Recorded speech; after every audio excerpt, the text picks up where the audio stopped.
I'm just gonna jump right in because I know we are short on time. I just want to start by quickly introducing AFP for those who might not know it.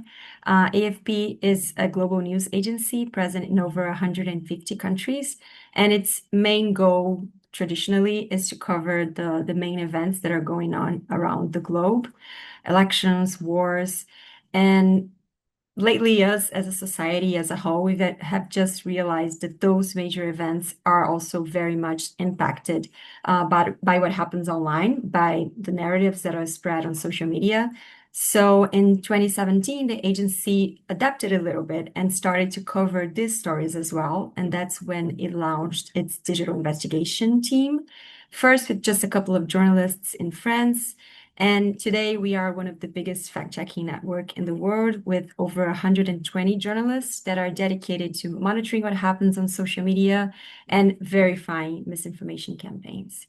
We do that in 26 languages, including Portuguese, and we publish around 600 fact checks each month, looking at specific tendencies of misinformation around politics, health, the economy, the environment.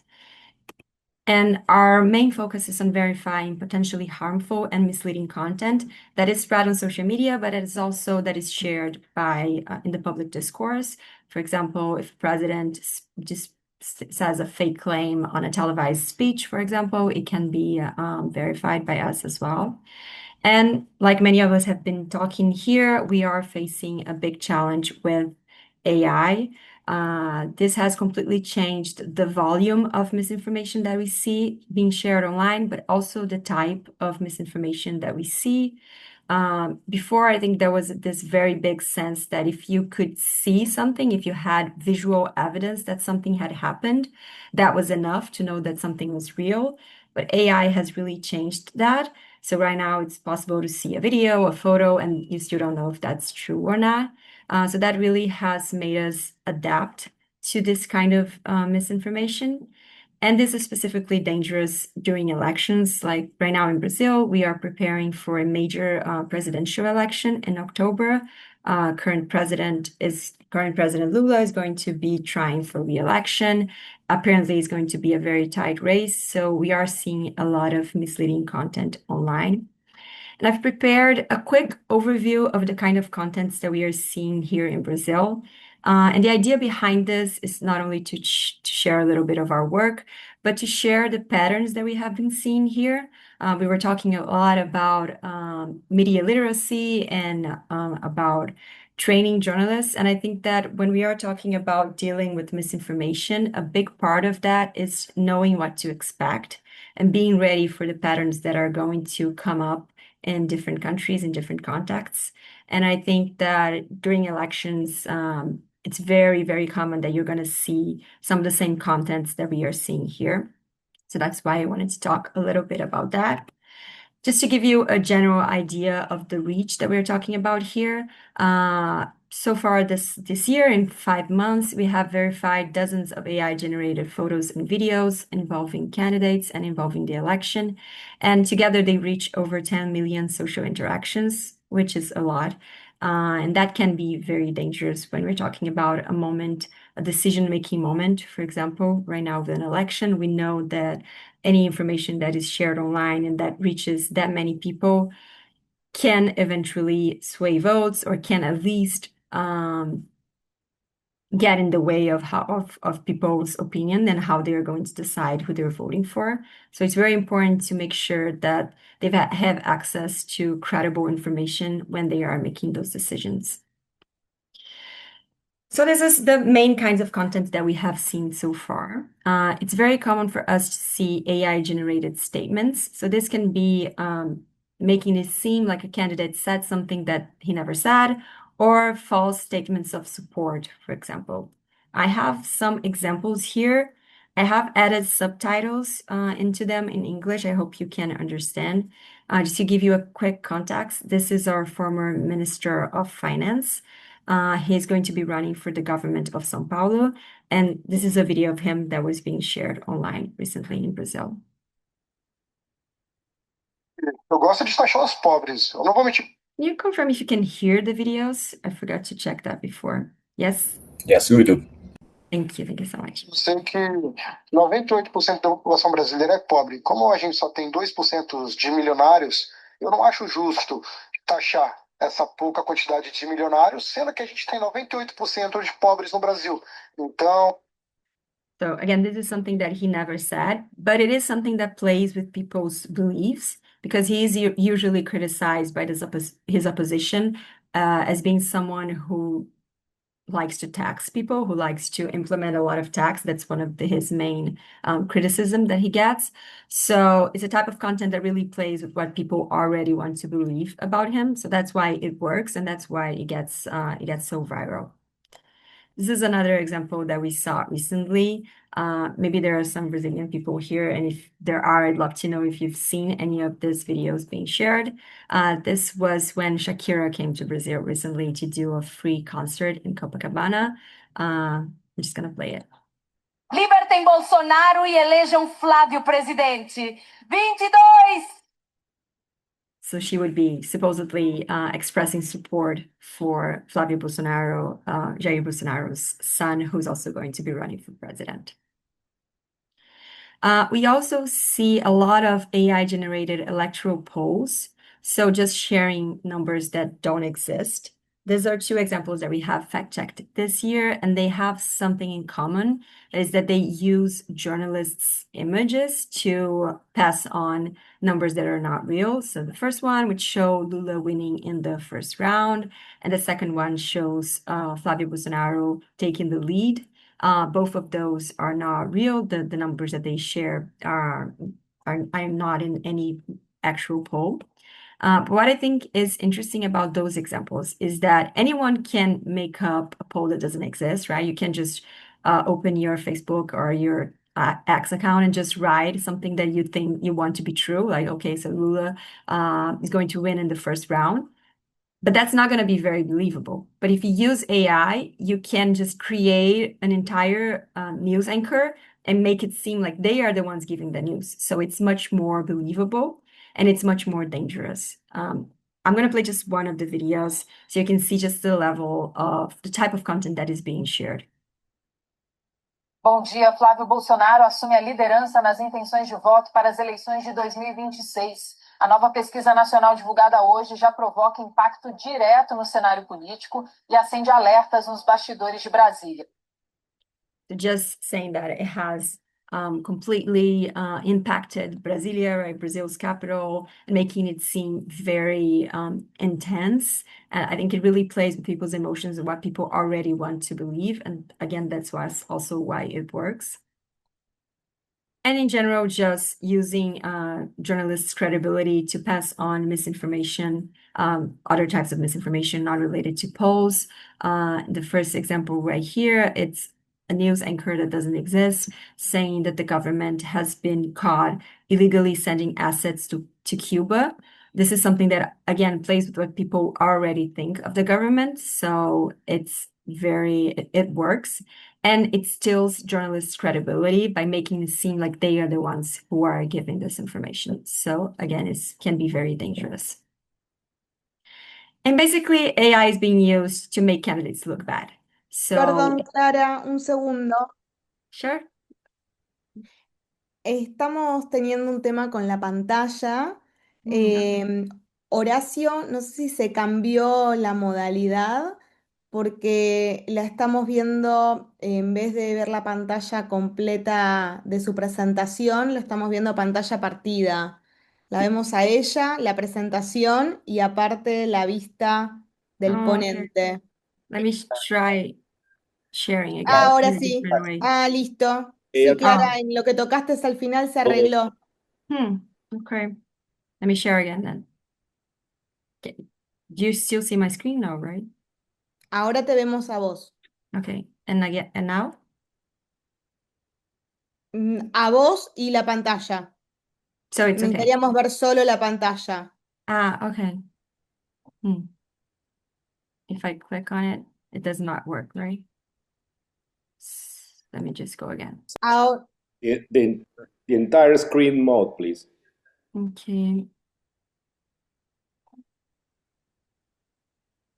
Is it better? Sí, muy Okay. bien. Gracias, Horacio. Gracias, Clara. Disculpa la interrupción. Estaba muy Nada. interesante, pero no se podía ver bien la pantalla. Okay, no, Gracias. thank you so much for letting me know. So coming back right here, basically AI is being used to make candidates look bad. So that can be anything from making up moments like this one. This was an image that was shared a couple weeks ago when Lula went to the United States to visit Trump. There was a little bit of anticipation around this meeting. People didn't know if it was going to go well because Trump has had cases where he put presidents in little bit of an awkward situation, and him and Lula have not always been the best of friends. So there was some anticipation around that. Lula ended up saying that the meeting went very well, but then this image started being shared online, people saying that it proved that Lula was lying about how the meeting had really gone. And this is an AI image. I'm going to show you how we knew that.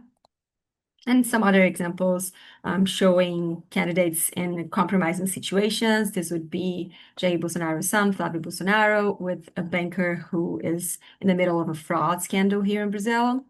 Again, both of them together. And this can be very dangerous, right? It can manipulate public's perception of what are the candidates' positions. So that can influence how they're going to vote. What's the candidate's popularity as well? So you may end up deciding to vote for someone because you think they have such a big lead because you saw on a poll that was being shared online when that was not necessarily the case. And that can also undermine public trust, which is very, very dangerous in electoral processes. For example, if you see that fake poll saying that Lula was going to win in the first round and then he ends up not winning, maybe you can start questioning, like, are the results real? Why didn't he win? I saw that online. Anyway, so that can really disrupt public trust, and that can be very dangerous. And something else that's very dangerous with AI is just the general impression that everything is fake. That's also not something that we want, because this ends up just giving an excuse for politicians to say that everything is AI, or just to leave that impression in the air. Maybe even if they don't say it, but people think it, it might already be a good thing for them. So that's why we really need to focus on verifying this content, this kind of content, as quickly as possible. And I know I don't have a lot of time, but I just wanted to share with you guys a little bit of a checklist that we have developed uh, among our global fact-checking network, seeing the examples that we have seen here in Brazil, but also in the other countries. We have come together to develop these tips that I think can be very useful for anyone dealing with AI in their own context. Just going to go for each step, and then I'm going to give you a little bit of detail. So first, look for visible errors. You know, the traditional six fingers are not as common, but there are still errors that we can look for. Look for context clues. I'm going to explain in a second what that means. Try to track the source of the content. You can use AI detection tools. You can always ask for help with experts. We do recommend trying to get at least two of those positive results in at least two of those steps to avoid false positives and to have a high level of confidence that the content that you're seeing is really AI. So in this example that we were talking about, it was not as easy to find a visible error, but something that caught our eye was these columns right here. They start, but they don't end. So that's something to look for, the detail of the pictures and find things that would not be possible in an actual image. And then context clues are not necessarily something that is not possible, but just that doesn't make sense for the specific context that you are dealing with. In this case, with Lula and Trump, we had actual pictures of their meetings, so we compared them. And we saw, like, in this specific case, we were comparing hair, which can seem kind of silly, but we noticed that Lula didn't have this, like, darker hair here in the real pictures. Also, his hair was a bit thinner. So it really is about looking at the details. In this picture, another thing that you can look for is logos. So right here, there was a logo for his bank. And then we just compared to the real logo and we saw that it was not accurate. Representation of people as well, again. So this is Ronaldinho Gaúcho, and he was represented here as a supporter of Bolsonaro. You can see in the detail that he has a tattoo, but then when we looked at it, there was no tattoo. So again, trying to compare the image that you're seeing with real life and see if there are things that don't make sense. Tracking the source, many times an AI image will be created using a base of a photo that already exists. So if you do an image reverse search, you can find the original content, and then you can know with a high level of certainty that a certain content is false. This was a case with an authority here in Brazil recently. We're able to find the exact photo prior to the manipulation.